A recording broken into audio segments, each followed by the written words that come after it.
But the actual video was pretty amazing. Like, I mean, there was a lap dance, there's a poll, we have like Adam and Eve references. Are we still talking about Mnuchin? Meniscus? No, the mooch, Steve. Little minutious. Little. I don't think Trump ever called him that. I think that he did, and that's he actually, yeah, behind closed doors, yeah, he probably did. Little Minutia next. Oh, you're doing the other news story. Okay, all right, all right. I was like, you got wow, a little bit ahead of yourself. Steve Mnuchin is on fire. Like, I didn't expect that from the guy. Yeah. Well, I'm sure she directed it. Jesus Christ, she probably did, and that's the messed up part. See, that's what, Bria, you need to get on somebody actually doing like some post-video production for this. Like, because I can't do it. But if you could get Steve Mnuchin's head on somebody like twerking. Oh, Jesus. What's going on, folks? Welcome to the Garble Podcast. I am your host, the Get Down from Hispanic Browntown, the beast that roams the Pacific East. Ladies and gentlemen, put your motherfucking hands together for me. Woo!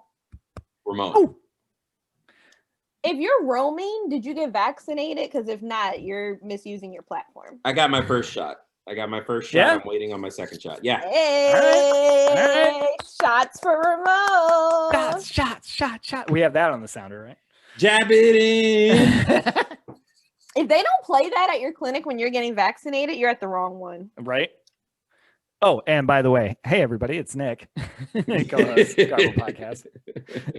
Captain Napano, pirate. Nope. I screwed up my own thing. Nick is on the pod, and it's on the pod. That's the only intro I need, actually. That makes me happy. And speaking of intro, since y'all forgot to introduce me the last time, No one forgot. Thank you very much. The fans told me, the streets is talking. They said that y'all trying to replace me. Just because Jason is all long and luxurious and Smoke is a literal icon doesn't mean that I have to be marginalized. Okay? No one marginalized you. Hi, my name is Bria, the professional John, the shortest girl in show business. What's up? I'll pause for my own applause. Thank you. Oh, God. Hashtag free Bria.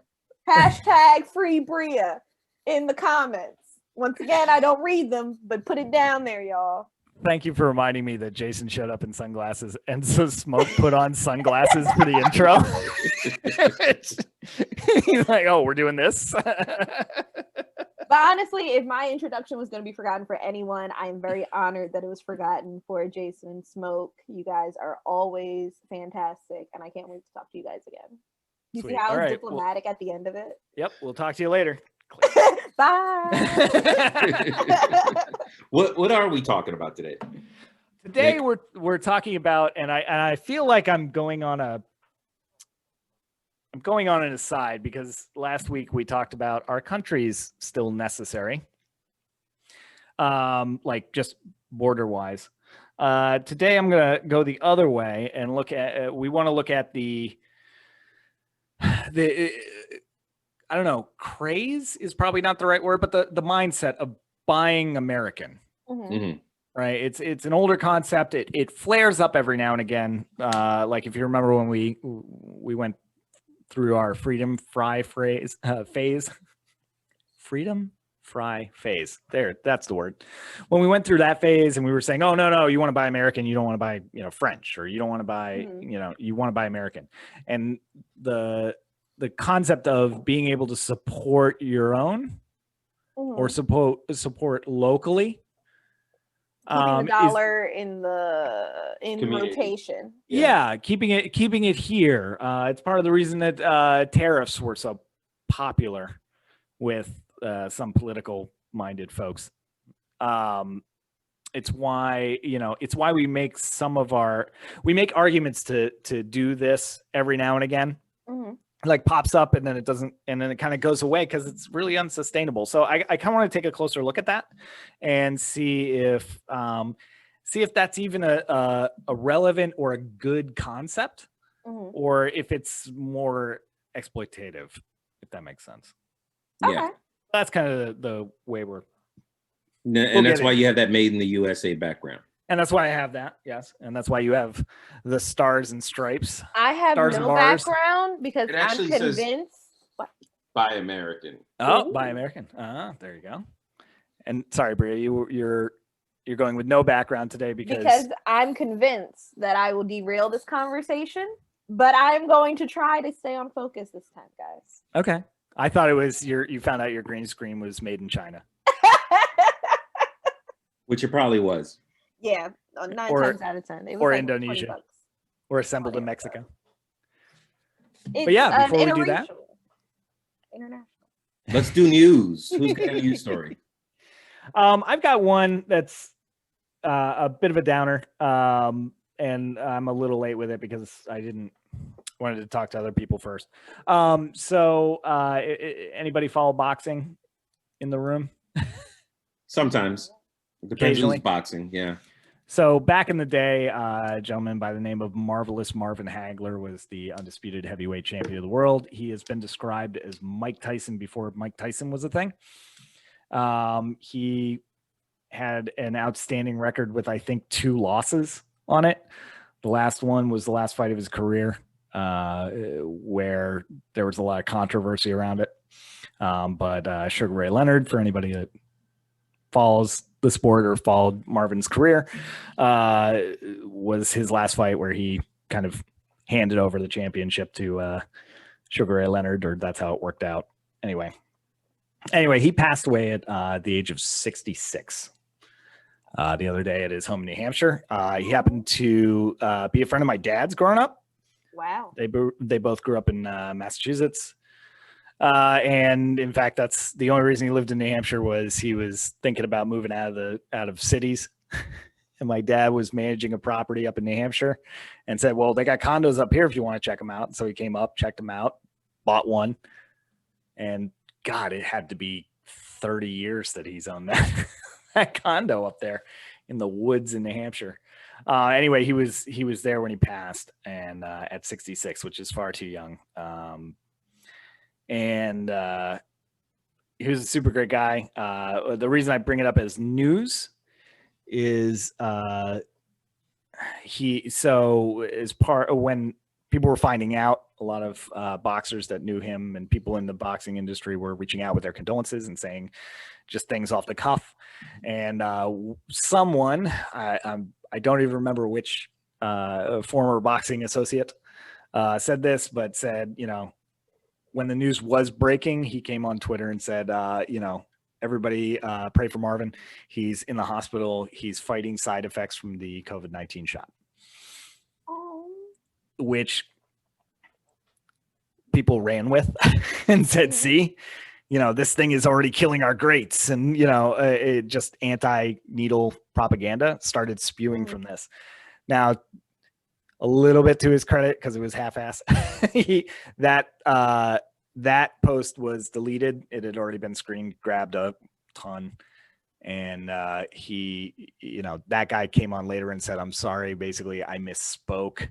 He had the shot, but he wasn't fighting it at the time. He had already passed, and they were like, that's not good enough. So that got pulled too, but after being screen grabbed. So the last thing I saw was his wife, Kay, was basically flat out saying anyone who thinks that they're speaking about what his health condition was and how a vaccine can affect this man's passing when he did is ignorant and shut the fuck up, basically.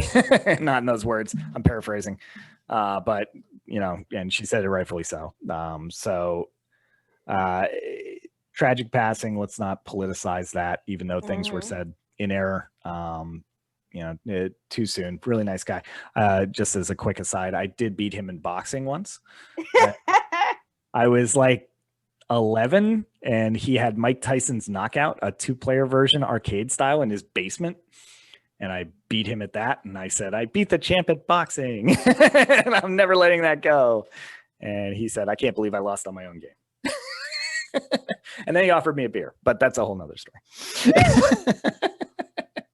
Nick, Okay. I swear, you just lead the most interesting life. Like you're in the woods. You defeat boxers. Yeah. You're who Aaron Carter wanted to be at one point in his life. I have a handful of stories, and they're all pretty awesome. I like busting them out. But yeah. So my news story was the passing of the marvelous one, champ Marvin Hagler. Mm. Well, unfortunately, I might have to add to that list. Do you know who Earl Simmons is? Feel like I do. It's DMX. Oh yeah. Okay. Yeah, DMX is he's in a coma. He OD'd a couple of days ago and is now in a coma. They took him off of life support. He's pretty much breathing on his own. Unfortunately, there's not much brain activity. And Good Lord. Yeah. And that's confirmed? Yeah, it's confirmed. I don't doubt you, but yikes. What the hell? It's not looking good for DMX. No DMX. Yeah, I mean, man's 50 years old. Yeah, that's like he wasn't a young man, or isn't a young man. Sorry. But he's had issues, like health issues. I want to say, well, no, just regular health issues. I feel like he just recently was in the hospital, maybe within the last couple of years. Yeah, they're saying it's a heart attack on everything I'm seeing. Are you sure that isn't the last time that he was in the hospital? 19 hours ago, 9 hours I've been ago. reading was that it was an alleged overdose. Yeah. It might have been. I'm reading things that his lawyer is clarifying, so I guess take that with a grain of salt. Yeah. Yeah. Yeah, TMZ is still going with the drug. His lawyer came out and said he wanted to clarify it was a heart attack and not a drug overdose. So, oh man. Well, let's pray, which is a really odd thing to say, but let's pray that it was merely a heart attack, because we do know that he has suffered from health conditions. Mm-hmm. But either way, it does look like his brain functions are minimal. But on the good news, he is breathing on his own, which is a step in the right direction, at least. Yeah. Hopefully. Dude. I can't remember the last time DMX put out an album, but I'm still jamming to all the shit that he put out. Would Deadpool be Deadpool without that? Yeah, I know, right? Would it be? I mean, his music is just it's always just so high energy. It's you can't even his Christmas stuff. Yeah. When Christmas rolls around, I'm like, where's the DMX cut?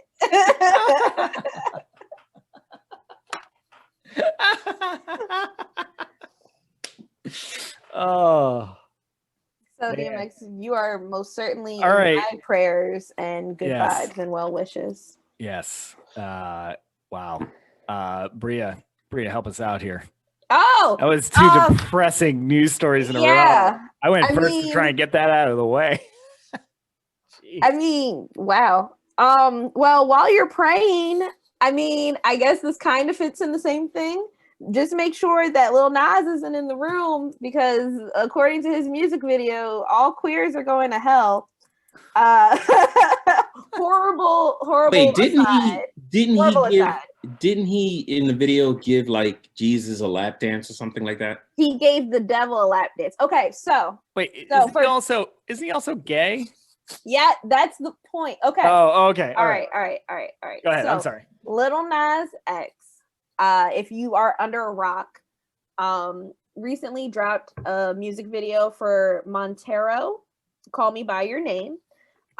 It's super controversial. He has himself having died, I believe. He goes to heaven. He's sent to hell, which he said was supposed to be representative of his upbringing, that told him that by being gay, he was automatically going to hell. He winds up essentially taking over hell by giving the devil a lap dance and symbolically taking control of his sexuality and accepting himself, right? Okay. So of course this has thrown the entire world into a tailspin. Yeah, Why? both Christians, white Christians, black Christians, regular people, quote unquote, are all really off-put by it. Coupled with the fact that what freaking Saint, the people behind Mischief, teamed up with Nike, it looks like. I was getting ready to say there was also Yeah. something with sneakers. Yes. So, and this, I'm telling you, it's like been the weirdest news week ever. So, on top of the music video, which is very like Hot Topic-esque, Okay. he dropped a sneaker that has a drop of blood in the sole, a Bible verse, and pentagrams on it, right? Now, it's a lot. So hold on, buckle your seat. So on top of this, the Nike swoop appears on the sneaker, which of course tells everyone that this traces back to Nike. Nike is denying all involvement and says that it's a group called Mischief, which also dropped a sneaker that had holy water in it a couple of years back, I want to say. So of course everyone is going, well, if you guys had nothing to do with it, why are you not suing them for using your trademark? To which Nike went, you caught us, I guess we'll have to sue now. But the most delicious thing of all of this has been Lil Nas X on Twitter, literally not giving one single shit. And my most favorite tweet of his was, you told me I was going to hell. When I leaned into that, you have a problem. God help me out. And I was like, pretty much Lil Nas. Well, So I mean, Lil Nas, we still stand. I mean, religion has been in music for, I mean, shit, we were just talking about DMX, and he had a freaking album called It's Dark and Hell is Hot. I mean, and there's also that song, I'm on a Highway to Hell, which everyone AC/DC. blasts at barbecues, weddings, christenings. Everyone's dad's favorite song, but Lil Nas X does it in some stilettos, and it's a problem. Yeah, well, to be fair, AC/DC came out with that in what, the late 70s, early 80s? But it's still everyone's dad's favorite jam. Yeah. Oh, absolutely. But they're from Australia. Lil Nas? No, AC/DC. AC/DC. Look, I have absolutely no problem with Lil Nas doing whatever he wants to do. Yeah. I was just raised around a very spiritual grandmother, and I would feel weird not knowing whose blood was in my Nike Air Force that's Ones. fucking weird. Yeah, that's a little. That was a choice. Yeah, it has to be in the soul. Well, also it can't get out, and also it can't be human, and also it's COVID. Like, there's just so many alsos in that. Yeah. But like I like to point to everyone, Lil Nas most certainly was not up designing his dream sneaker and came across this. I am 100% sure that Nike has an offshoot company that they pretend like they don't know about, but they've secretly been cutting deals, which is why the holy water sneaker was allowed to exist years ago. Yeah, so there will be a settlement out of court for an undisclosed amount of money. Exactly. Yeah. That no one's actually going to pay. Is just going to be, we're just going to take the sneaker off the market. $1. But what made me more mad about all of this, like, forget how you feel personally about his music. The fact that a big brand is letting a very young, I want to say that he's not even 21, or he might have just turned 21. They're letting a very young person of color, queer person, represent this brand that they knew was going to bring in millions of dollars, because those sneakers are probably flying off the shelves before they're recalled. They're letting him take the brunt of all of the backlash over this, and they get to claim plausible deniability and all. And I'm like, come on, man. Like, let's look at the bigger picture. It sounds like he's embracing it. So oh yeah, he's leaning into it. He's like now all the little TikTok kids think I'm fucking awesome. He's been blowing up TikTok. He's amazing. He's amazing. And we stand. Forget buy American, buy Lil Nas X. Where were the shoes made? That was my that was your segue. Assembled in Mexico. Whose blood? That's the... Who donated? And how much money did they receive? Did they receive any money? Well, you'd have to have multiple donors. Well, it's only a drop. Yeah, but even if it's a drop. Oh, and by the way, it's 666 pairs. And they're all numbered at the bottom. And I mean, you can get, if it's pig's blood, I mean, you can get that at a butcher's. I mean, it's human blood. Is it? It's on record as being human. So at that point. So who's gonna 23andMe it and find out? But then my question is, right? I want to know because, okay, right? Could you imagine you're wearing those human's sneakers? Blood, and they had to find a donor. Of course, they have to let the donor know what it is, right? Because they can't just be like donate blood for some mysterious thing. So who signed up? Like, yeah, my blood's gonna be in sneakers. My blood is gonna be in apparel. So it wasn't his? No. Oh, okay. All right. Let's take this thought a step further. If it was, that's a little. That's what happens. What happens if somebody commits a crime wearing these sneakers? Right. There's just so many questions that we didn't get answered. 666 unsolved mysteries that one guy God forbid they do a DNA test. I know. At the crime scene and they find that. I just did a DNA test. Turns out 100% sneakers. Somewhere Jeffrey Dahmer's like, okay, but when I want to do weird shit, it's a problem. Clearly, I need to come out with a song. Yeah, no, if anything, he's going, I didn't have that many followers. But, I don't know. I have very not odd feelings about Lil Nas X. I feel like he should be able to do whatever he wants to do. If you don't want to support the sneaker, don't support the sneaker. He's not here to raise your children. Let little weird black kids be little weird black kids and call it a day. Let them live. Nobody cared about Miley Cyrus when she was doing whatever Miley was doing. Yep. Oh, thank you, Bria. We needed You're that. welcome, y'all. We needed that. That's amazing. Yeah, let me tell you, my news weeks. I felt like I had to pull out like a little whiteboard. Like, okay, so here's where we're gonna start. It was a deep dive. Oh, good. All right. I think we're ready to talk boring economics now. Speaking of commerce, guys, yeah, know where your blood's coming from and know where your dollars are going. Who's my sneaker donor? Oh, all right. So the topic at hand. Yes. Made in the USA. Yes. Made in the USA, buying American, that whole concept. Do you know when the idea of labeling where products came from started? I'm going to say it had to have been like the 1960s because I remember Back to the Future and Doc pulls out a chip and he's like, no wonder this chip didn't work. It's made in China. Yep. To which Marty is like, come on, Doc. All the best stuff is made in China. Yeah. Made in China. It's like, Doc, that was jingoist. Yeah, no, it started in the, or did you have a guess, Bria? No. I am here to simply be a distraction. Who says you can't? Who says you can't learn from television? That's right. Fun fact. So it started in Europe. This is a European idea.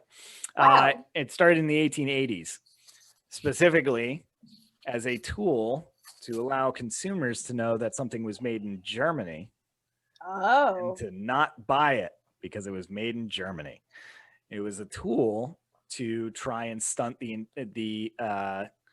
economic growth of a particular country because they were getting a little bit ahead of everybody else. German engineering. So they started hurting them financially so that they could all compete in the market. So it was step one of a oh God, help me out, marketing. Help me out. It was like a defamation campaign, basically, against German engineering, which was a smear campaign. Thank you. That was that's what it was. It was step one of that. Okay, label everything where it comes from, and then talk shit about the one country, and so it'll turn the market away from them, and it'll be clearly marked that it was from that country, so people won't buy that product if they believe. We use it today, freedom fries, and don't buy it from China. We're putting tariffs on anything that comes with that label on it. Right? Yes. So that's what it was developed for. And that has been what it has been since then. It's step one of whatever marketing campaign, positive or negative, you're trying to do. So, i.e., the international made cars are more flimsy than American made steel and what have you. No wonder your car exploded in that fire. An American made car wouldn't explode in the fire. Right. Fire. Yep. Yeah, because American made steel, zombies could hunt you down and nothing would happen. Yeah. Meanwhile, all American cars are like manufactured. The parts are made like sometimes here, a lot of times in other countries, and then they're all assembled in Mexico. Right. Meanwhile, the American reading level is at like a 3rd grade reading level. So I don't know if I too much trust the things that are made in America. Yep. Which is horrible for this episode. I believe newspapers write to a 5th grade reading level. New York Times writes to an 8th grade level. 8th. Okay. They're the bougie ones. Yeah, the average newspaper. This I know for a fact that like the Daily. What's the 2 newspapers in Philadelphia? The Enquirer and the Metro. The Metro's on like a 2nd grade reading level. Yeah, the Enquirer and Daily News. Yeah, although one bought the other recently or a few years ago. So 5th grade, 6th grade reading level. Not to be classist. No, it's not being classist. It just shows where the focus is. Yeah. Mm-hmm. Yeah. And that part speaks to not wanting to turn off your readers, have them be like, oh, this is too hard. But at the same time, it's also being like, they can understand it if you hit them with it. That's why I was never impressed with somebody who was like, oh, I finished a crossword puzzle in the New York Times. Congratulations, 8th grader. Yeah. What day? Was it Sunday? If it was Sunday, okay. Did you do it in pen? Well, they get progressively harder throughout the week. So Monday is the easiest one of the week. Sunday is the hardest. Still 8th grade reading level. Come on. Okay. All right. Okay. All right. I'm right. But what do you think? First blush. I mean, just with that data, it is a marketing technique. But do you think it has merit? I mean, what are the pros and cons of buying American? Like trying to exclusively. Well, let's tackle it here. Mm. Trying to buy American 100% exclusively. Can it be done? Good luck. I don't think so. Not with Amazon. Not with Walmart. Not with what's the other one? Target. Mm-hmm. Well, I mean, even if if you challenge yourself to specifically buy American, a lot of those marketing tactics also up the price of whatever they're marketing to. Mm-hmm. So you might want to do it for all of the great reasons, which I'm sure we'll discuss, but economically you just might not be able to, Yeah. And that's the that's the first thing that a lot of people will go to when they're, especially in politics, when they're talking about, you won't be, we can't keep our jobs because we can't afford our people.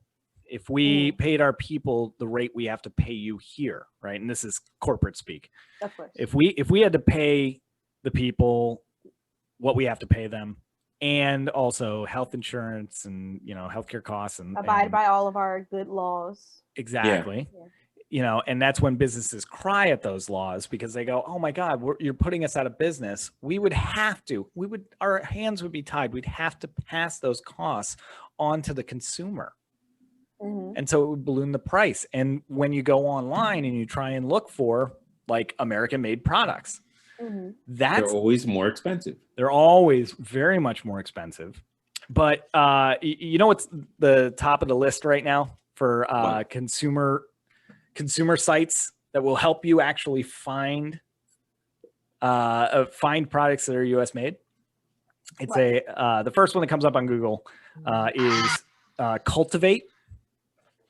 It's at. I've heard of them. Yeah, it looks like something that, I mean, just from its presence on Google and how much ad space it buys and all that, I think it's going to be pretty up there. It's wecultivate.com if you want to check it out for yourself. This site features just on its first front page a brand we know very well, GoRuck. Oh yeah, GoRuck. Yeah, I know that one from Ingress. Yeah. Yep. Started by former military special forces. When they got out of the military, they wanted to do high quality products for rucking, for getting out there. So they started out with like backpacks, all American made, all of that stuff. Their backpacks right now go for like $395. But GoRuck's one of the primary things I saw on the site. It was started by Mark Cuban, this site, and it points you to all these manufacturers. To give you an idea, I saw things on there like a pair of leggings for $75, basic sneakers, non-name brand, just because they're boutique-y, they're $125. $95 fleeces, so on and so forth. $12 pair of socks. Are these also being marketed? Because typically when you get into made in the USA, right, you also wind up getting into the ethically traded, non-GMO, cruelty-free, we don't hit children while we make these. I kicked a puppy once, but I apologized and gave him a belly rub. I was 8. The old I was a child excuse. I never cheated on my math test. At some point, we wind up getting into these other signifiers. Are those also on that site, I assume? Not that I saw. Now, I'm not going to say for a fact they don't have that. And the Curate site is more a directional site. So it's saying if you're looking for this type of product, here's a American company that can provide that. So they're more directing. I went to GoRuck because I know them and I know the types of products. So I went through that site to GoRuck to check them out. I'm sure there's a lot of those companies on there. Talk about free trade and ethically sourced and all of that stuff. But it is all high-end disposable income merchandise. Absolutely. But so I guess, what do we think? Is it because of the high cost of like wages in this country that made in the USA tends to go higher end? No, I would say it's supply and demand.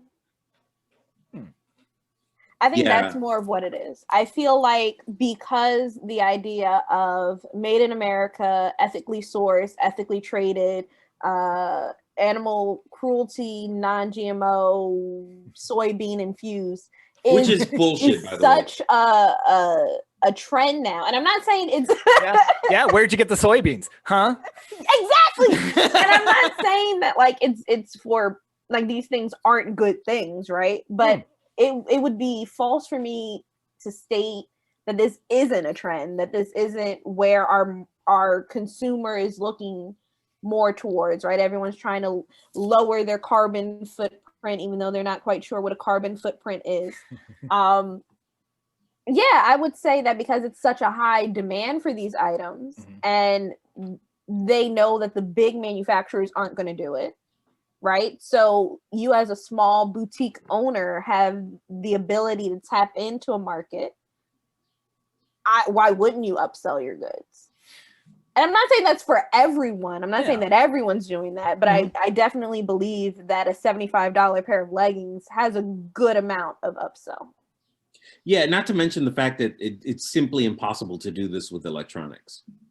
Like you can't buy. I think Apple a couple of years ago, or not too long ago did something where they were trying to assemble the iPhones here in the United States.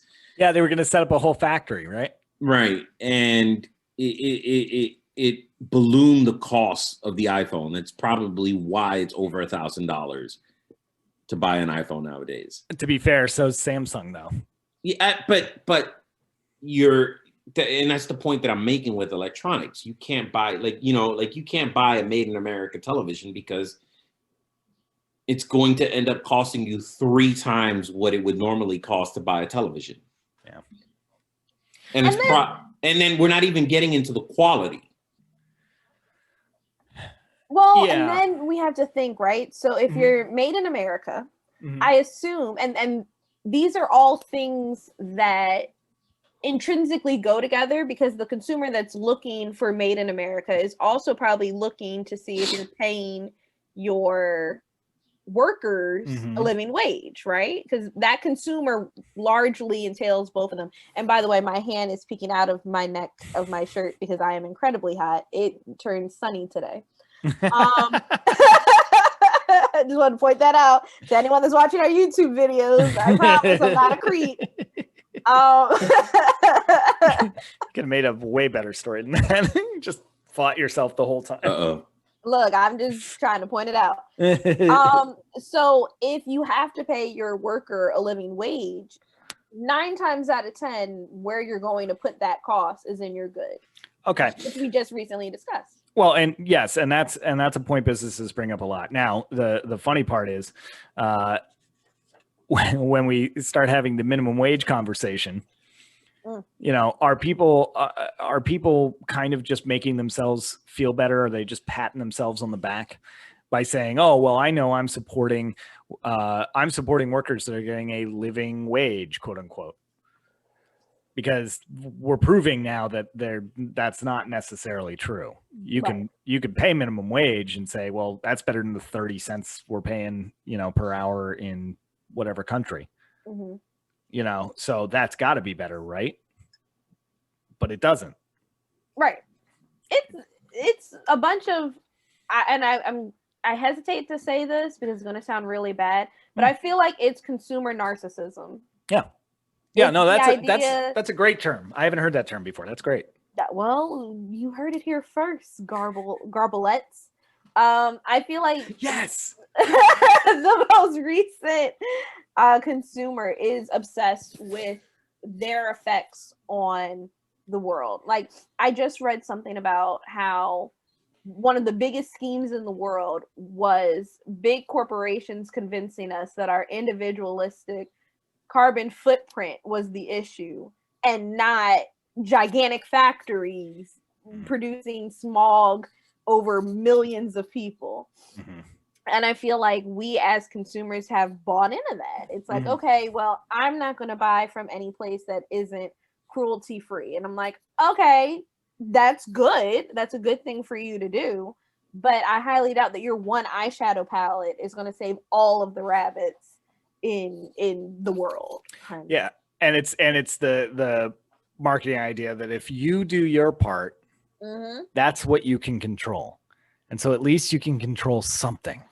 Yeah. But yeah, John Oliver, the reason that conversation is probably happening is because John Oliver, right before he went on hiatus, did a show on plastics and why we have microplastics everywhere, and pointed the finger at a lot of companies, including Coca-Cola. I think is the largest global offender.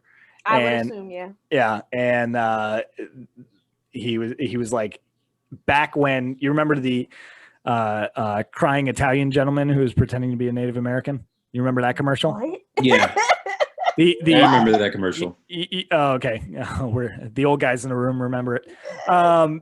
Yeah. So Bria, there used to be a commercial out where they were talking about pollution, and a Native American gentleman got out of his canoe, walks in full Native American garb up to a freeway, and somebody throws a bag of garbage out of their window of the passing car. It falls at his feet. He looks at it. He looks up, and when he turns to the camera, a single tear is rolling down his cheek. Well, it comes out like a decade later that dude's actually Italian. Wow. And also the I want to say it was called like Make America Beautiful or something like that. Probably. It was like a fund back in the day that is still in existence, and its major donors are all plastics companies. And they do that to put the onus on us as the consumer as being the problem. Because if we returned everything we bought to them, they could just go ahead and make new bottles, but they don't do that. It's the plastic straw, where that picture of the turtle with the little straw in its nose, which was really sad. So then everyone stopped using plastic straws. Everyone was shamed for using plastic straws. There was a law made against plastic straws, and then people with disabilities were like, "Hey, we need them. We need that straw." If I have a seizure and fall in a metal straw, I'm dead. Yeah, and then Corona happened, and everyone was like, we all need plastic straws because isn't it amazing? Single use, baby. Yep. Yeah, napkins everywhere. Isn't it amazing how quickly that went out the window when coronavirus came out? Yeah. America said no, fuck the environment. Yeah, and it's it goes to our knee-jerk reactions to crises as opposed to like actually thought out and studied approaches.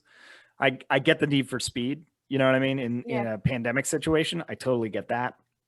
But why are we not thinking already about, like if you go into pandemic mode, yes, and you have to do something to, mitigate cross-contamination so single use makes sense. Yes. Do you not also have a plan in place to collect that additional refuse and deal with it in a ecological way? Like, why was that never thought about, beforehand? If before we had forethought for the pandemic, unemployment wouldn't be what it looks like today. It's my point for all of it. America and the idea of foresight is still a foreign concept. Yeah. Oh, even back to the Industrial Revolution. It's the same thing. Oh, this is great. It doesn't matter. Throw it in the ocean. It doesn't matter. The ocean's big. We don't have to deal with it. We're very much so still that kid that just moved out on their own. And everyone is trying to tell us like, hey, you have to balance your checkbook. You have to actually go grocery shopping. And we're like, no, we'll just DoorDash. What do you mean? Balance check 401k. I'm 21. Yeah. I get drunk and go to work at the same time. Oh, yeah. F you, Dad. I was very much that. We're very much so that country. Yep. Yeah, I was very much that 21-year-old. Hell, I was very much that 35-year-old. I'm still that 18-year-old. I'm trying to do better. I keep trying to explain to people, America is still a relatively new country, and we show it time and time and time again that we are still the new kids on the block. See, and that comparison's funny to me. Like, I get it. Yeah. We're 200 something years old, and there are castles that are older than our country that are still tourist spots and lived in. So I get that we are new, but I don't know. I see other countries making the same mistakes. They just don't get as televised, or or we got the idea from them. But the difference is that we don't try to those other countries don't try to tout themselves as morally superior. And also, I guess those other countries might be having the same issues, but because of the way their news outlets are taken care of and their government is set up, you're never going to hear about it because they know how to keep their shit together. It's like our older brother and sister, like, yeah, we're all broke, but we don't let mom and dad know. And right. Like, yeah. They're also not one of the biggest superpowers. Like, America is like, yeah, we're amazing. And we shout it all the fucking time. Yeah. So whenever we do something stupid, of course, everyone's going to look at us and be like, oh, yeah, you are? Okay. Yeah. That's failed the third grade. Yeah. That's all the parents at the adult table looking at at the kids screaming, I'm awesome. That's literally us. Okay, honey. Okay. Keep doing what you're doing. They're gonna be fine. They're gonna be fine. Stay in your pandemic. We'll be over here. Yeah. Just stay in your corner. You're still on timeout. Yeah, I know it was the last guy. You're still on timeout. And I feel like even the idea of buying American, I feel like that's a very new kid on the block trying to get their ish together. See, and it's like, I'm just going to cook at home instead of taking out all the time, guys. That's a great one because like I pointed out at the top of the show, 1880 was when the stickers came out, you know, or the branding came out that said where it was coming from. And that wasn't our idea. That was Europe. And that was them trying to exercise an economic control. So what that, you know, and it started for a specific reason, which was to shut down competition. Now it takes on more of a nationalist feel to me. Like, buy American. If you're not buying American, you're not supporting Americans. You're not a real American. Yeah, America. And, you know, it has that connotation to me now. But at the same time, I also understand the support, the idea of supporting local. Like, if you take it from consumer goods, right? Buying local produce is beneficial. Yes. Right? Your meats, your veg, your fruits, all of it. If you have the opportunity to buy it local, it is beneficial if you do so. One, it keeps those folks in business. And farming does not have, especially independent farming, that's not part of commercial farming, does not have a great bottom line. So any support you can throw a small farm or smallish farm, independent, I'll say independent, because there are some big independents out there. But if you can throw them some commerce, then that keeps them going, and that keeps a very good, vital community resource in place. Yeah. When I was doing research on this, you know, I live in Bucks County, right outside of Philadelphia. Their county website has a listing and directions to every single farm that's in the county, how to get there, and what they provide, and links to their websites if they have one. Yeah. So you can figure out what they have and what you can get, put yourself on any list that they have so that you can get in line for whatever their particular daily harvest is, all of that stuff. And they have that resource because they're cultivating that resource for, obviously, the local dollars, trying to recoup some of those local dollars. So that doesn't seem as nationalist to me. And am I biased in my opinion at that point? Because one, you know, they're both essentially the same thing, but they're different sectors. And I feel differently about the different sectors. I feel as though there are two target demographics when the idea of made in the USA happen. You either have, they're trying to target your GMO, non-GMO, source-free, not source-free, that particular person. And then they're also trying to target your super national, I really couldn't give a shit less about the actual effects of buying in the USA, but because the campaign around it looks patriotic, I'm going to buy into it. And I feel like that it's a very interesting dichotomy of who's in that line for those goods, but I think that definitely exists. Because if not, it could just be buy locally, right? Because like you said, they're both essentially the same thing. But once you put buy in the USA, you put a flag behind it, you put a pretty blonde woman holding the good on television, you know, you shoot off some fireworks in the background, you're bound to draw a certain demographic. And not saying that demographics needs shouldn't be met. No demarcation against them, it's just reality. Right? Yeah. So I think back to you guys saw Trigger Warning with Killer Mike, right? Yeah. On Netflix. Check it out, folks, if you haven't seen it. He did a great episode on just buying within the community. Yes. Making sure that the dollar stays, and it was more focused on the economics, the power of the dollar and how long it stays within your community and those studies. But it's along the same lines. Like if you're keeping the dollar spent locally, right? You're actually supporting your friends and neighbors. Mm-hmm. Right.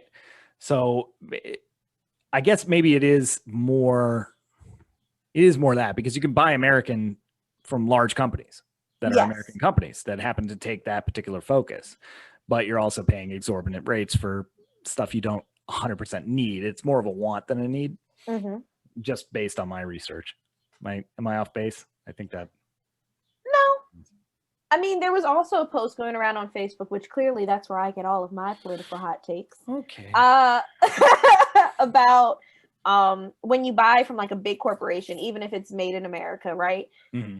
What that dollar does for a big corporation versus what happens when you're buying from, your friend down the street who's producing the same good, maybe a $2 markup, is vastly different. And the money goes a lot longer when it comes to your small businesses.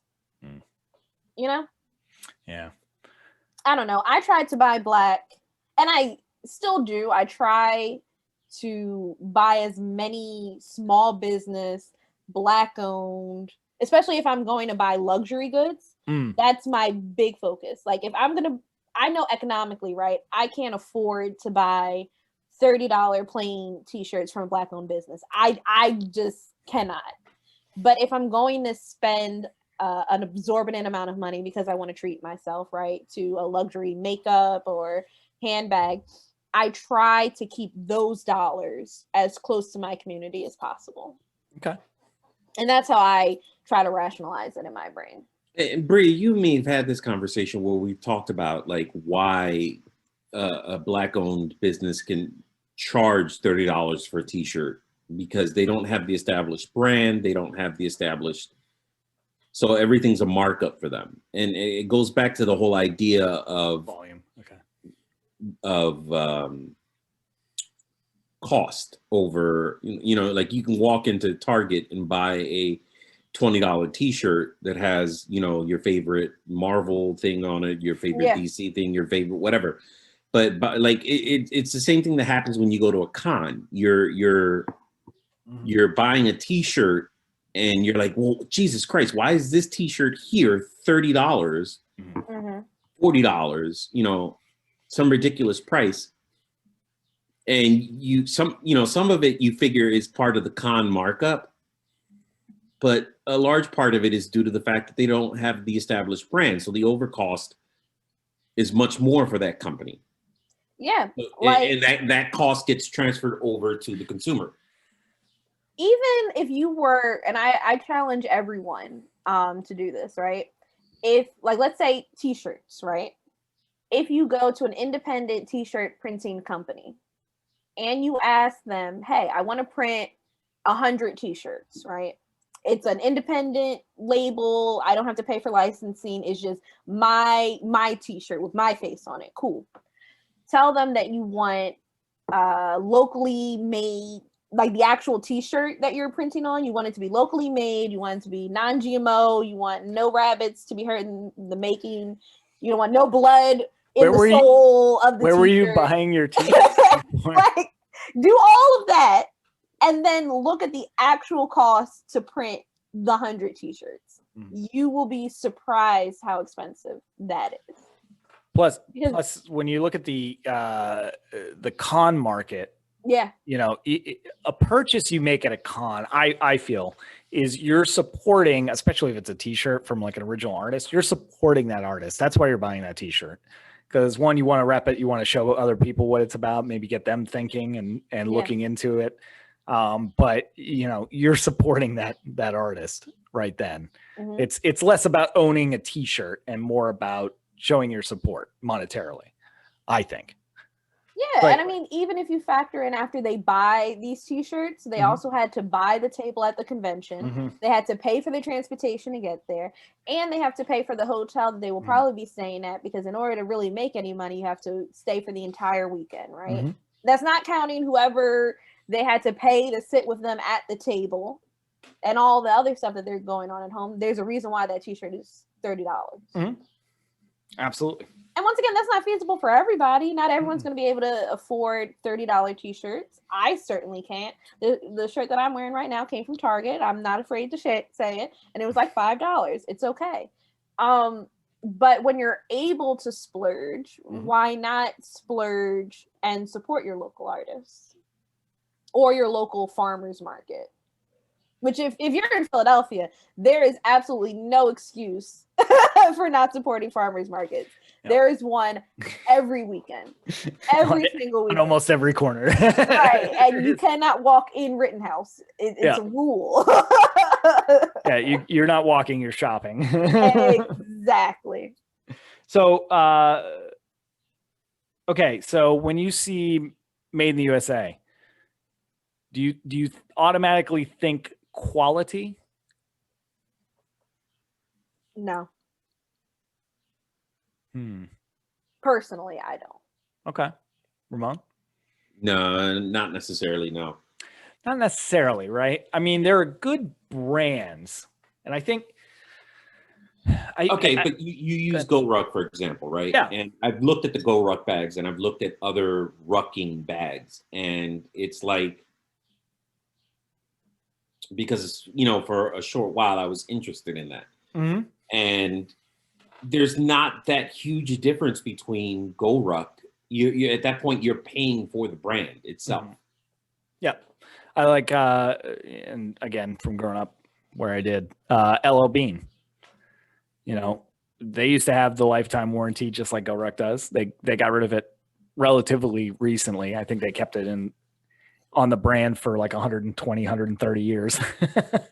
But they make really high quality stuff, and not necessarily locally, but they make very high quality merchandise. You can get high quality merchandise, but I think the Made in the USA tag was meant to also kind of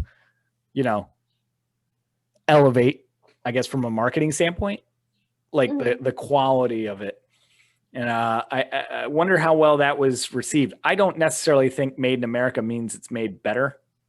In fact, sometimes I think it's made worse. But that's me. But I wonder how many people it speaks to that a level of quality comes off of Made in the USA. I definitely think that when it comes to automotives, that's still the ongoing narrative. Because I know absolutely nothing about cars. Okay. But I know for a fact that if I were to tell someone, oh yeah, it's an American made car, the first thing that they're going to say is, oh, that's good steel. That's why your car is indestructible. That's the ongoing narrative that I've heard. And like I said, I don't drive, so I don't even know why I know that that's a common conception. Well, one of the things I can tell you when you buy a car is when you buy American, it's cheaper to replace the parts. That's what I was just going to say. Yep. Yeah. Because what you get told when you go to buy an American car, or when you go to buy a car in general, if it's American, the one thing they tell you right up front is, yeah, but the cost of keeping, the upkeep of this car is less because we don't have to import the parts. Like the parts aren't being sent in from overseas and subject to tariffs if that's what's going on at the time, and the transport basically fee. But all of these parts are manufactured everywhere. Yeah. So what are we talking about? You know what I mean? That one, the cost of upkeep on a car is one. I don't think that's the case. I don't think it's because you're importing parts. Quite frankly, from my experience, I think it's because the damn cars break down more. So on volume, they sell more parts. They sell more parts so they can take a discount, quite frankly. Because you want a good car, or you want a really good car, you get a German car. But the funniest part is BMW and Mercedes, they manufacture their cars here. Oh, that's hilarious. They manufacture it in like South Carolina, like both of them. And the reason they do that is because they're trying to avoid some of the tariffs for the American market, which absolutely loves German cars. They also they have a real problem in Germany right now getting enough qualified workers in.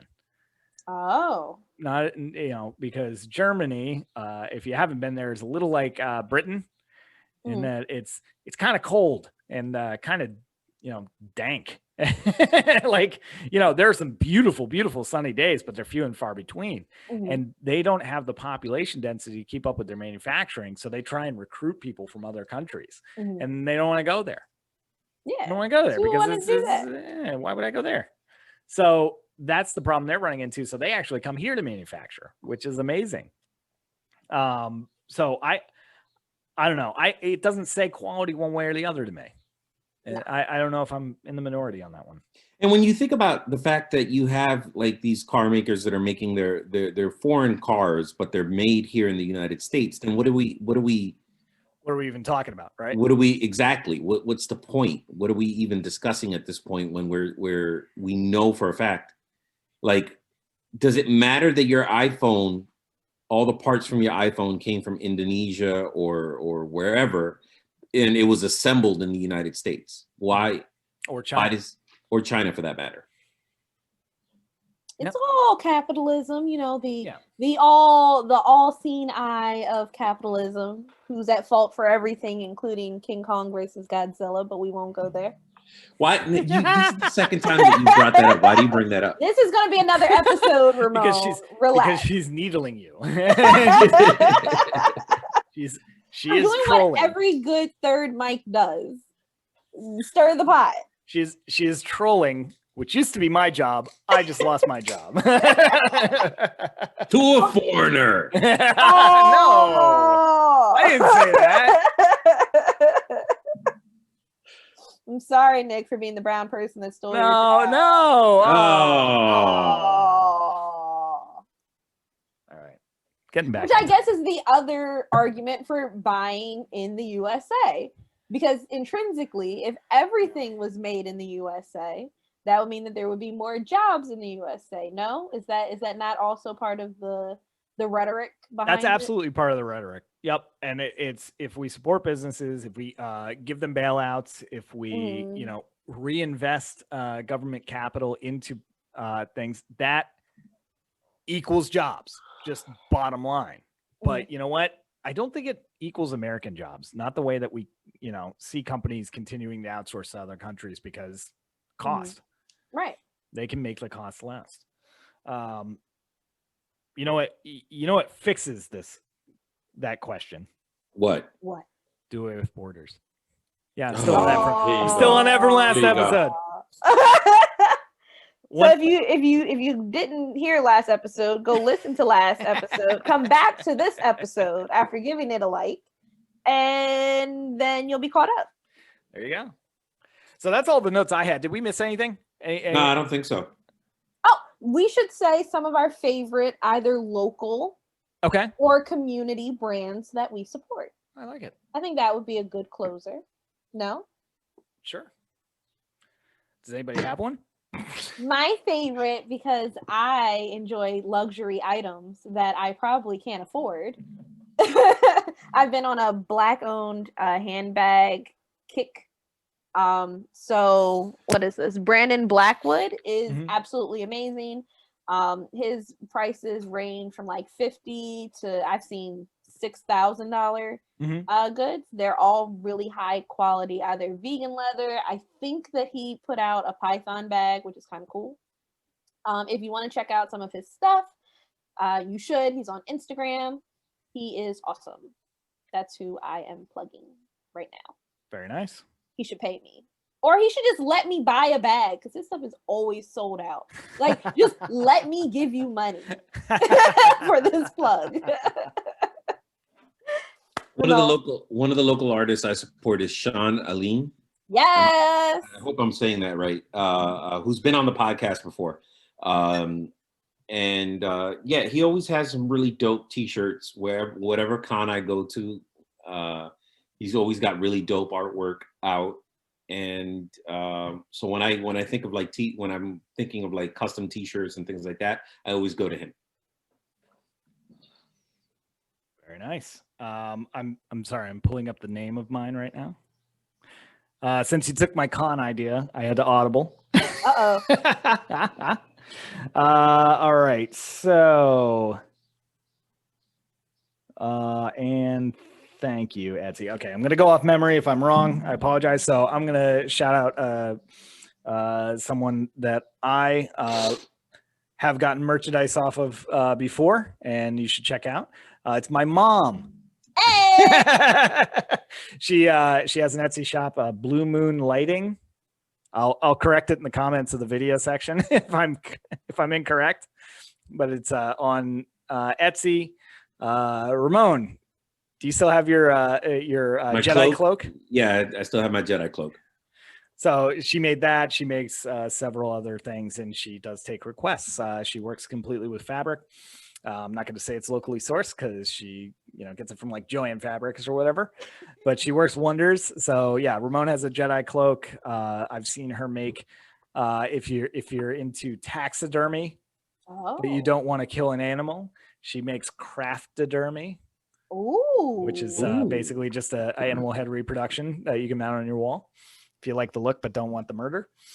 And as well as she's getting into felted hats now. Is that her tagline? If you like the look but don't like the murder? If not, it should be. If not, it should be. Yes, you're right. I will let her know that should be her tagline for that. But she can make anything from cloaks to animal heads to tents. So wow. Yeah, or at least she used to be able. I don't know if she does the tents anymore, but zombie apocalypse. I'm hitting up your mom. Done. Yeah. Or any of your cosplay needs. She loves getting into that. You send her a picture of a costume, she'll make it. Yes. Yeah. Let me just throw out Sean Alleen's Instagram out here. It's Pyroglyphics1 or Pyrodrastic Flow. Ooh. God, strong names. Yeah. Oh, you know what? Valenza Wood. Oh my God, Valenza. Valenza Wood, yes, valenzawood.com for all of your woodworking needs. He uses turners and lathes to create pens, but that's not all he does. He's getting very into decorative boxes lately. Wow. You can also find him on, where does he live stream? Is it? It's Valenza Wood on Instagram. So he's on Instagram, Valenza Wood. Check him out. He will not only make you a product upon your request, he'll live stream it. You can watch it. Yeah, he made me my wizard staff for one of my cosplays. Yep. If I ever get back into that, assuming the pandemic is over. Yep. He has made several cosplaying wooden weapons as well. Wow. So if you have a design, I'm sure he'll tackle it. Valenza Wood. Yep. And while you're buying locally, you should also listen locally. So make sure to tune in for Garble Podcast every week. I don't know what day they drop, Ramon. Tuesdays. Usually we drop on Tuesdays. And the video on YouTube on Thursday. And special shout out to our international fans. Please keep listening. Listen, watch, hit us with a like, comment down below what you buy and who you support with your dollar. And if you want to support us with the dollar, hit us up. We take money, food stamps, IOUs, all of it. Ramon, take us out. All right, ladies and gentlemen, if you've enjoyed this episode, you can check us out wherever it is that you stream your music. We're on Audible, we're on Amazon, we're on YouTube, we're on Spotify, all the major streaming platforms. Check us out. And we have an interesting backlog going back quite a bit. So if you like this episode and you want to listen to some other episodes, you're more than welcome to do that. Yeah, it's only like 3 years of content, right? Yeah. Only 3 years. I promise most of the time that I'm on here, they introduce me, guys. I promise, just in case you were wondering. All right, everybody. Bye. Later.